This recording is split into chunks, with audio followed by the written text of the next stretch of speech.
If you wear the Hoka Bondi or the Clifton for walking or standing all day, then you may have got it all wrong. Let me explain why. Hoka was originally built around trail running in the French Alps in 2009, initially with a focus on helping runners move more efficiently downhill. Although the brand has changed considerably since then, one of the three main issues I still find in models such as the Bondi and Clifton is a relatively tapered forefoot. Having a tight-fitting upper can be useful when you're running downhill at speed because it helps to hold your foot securely in place. However, when you're walking or standing for long periods, that tapered shape can squeeze the toes together and cause pain or discomfort across the forefoot. For many people, the Bondi and the Clifton are simply too tapered and too narrow across your toes, even in a wide version. You're also paying a premium price, and while Hoka regularly updates its shoes, those updates don't always translate into a dramatic improvement in comfort or performance for the average person. Then there's the issue around durability. Hoka has developed a reputation among some wearers for its midsole losing their initial feel relatively quickly. They can feel incredibly comfortable when you first put them on, but after 300k or more than 100 hours of standing, the cushioning can compress and feel nowhere near as comfortable as they initially did. So what does the solution look like? While shoes from ASICS can provide excellent cushioning and durability, but the fit is often quite tapered to the toe box as well. Even the models available in wider fittings are not necessarily anatomically shaped at the front. Then we have New Balance. Their shoes often have a better fit overall, with more width than you typically get from ASICS, and some models are available in widths up to 6E.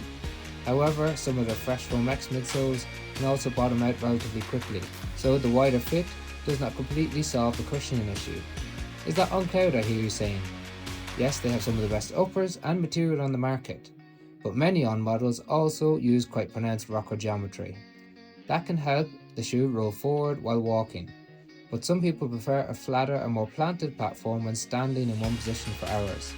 A pronounced rocker can make the shoe feel less settled underfoot, particularly if you already have balance or stability concerns. So every brand has their pros and cons, but a lot of people dismiss Altra because the brand is associated with zero drop footwear. Zero drop means there's no difference in height between the front and the back of the shoe. Most walking shoes have a drop of approximately 6 to 10 millimeters.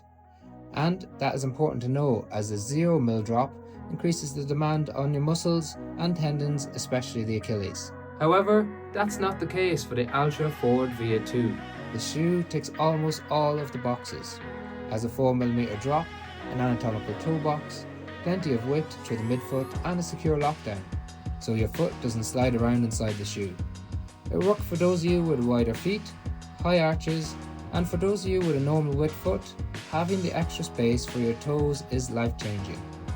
It also has a comfortable feel underfoot, similar to what you might experience in the Hoka Bondi, but without the aggressive toe spring found in forefoot rockers of the Bondi and especially the Clifton 11. The wide base underneath the FWD Via 2 helps to increase stability and support when you're standing for longer periods. It's important to mention that this isn't a sponsored video by Altra, so let's talk about the downsides of this shoe. Altra have a history of issues with durability, especially the uppers. But I have worn their less cushion option, the Altra Experience Flow 3, for over 300 kilometers with minimal issues. I've walked more than 100,000 steps in the FWD Via 2 and it still feels great. I'm also currently doing a 30-day challenge where I walk at least 15,000 steps every day. I'm sharing the daily results on Instagram, including my weight, calories, any pain or fatigue, and which shoes hold up best as the steps add up. Now, this shoe won't suit everyone.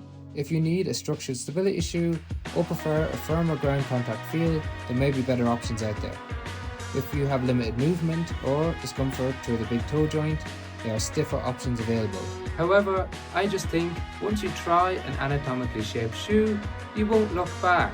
And if you're unsure of your shoe width, I do have a free guide that you can download for free to measure out your width and length in 2 minutes. So which shoe are you choosing when it comes to walking and standing all day? Let me know in the comment section below. And if you've got this far, thank you very much for watching, and please consider hitting subscribe, as it really does make a big difference to the channel.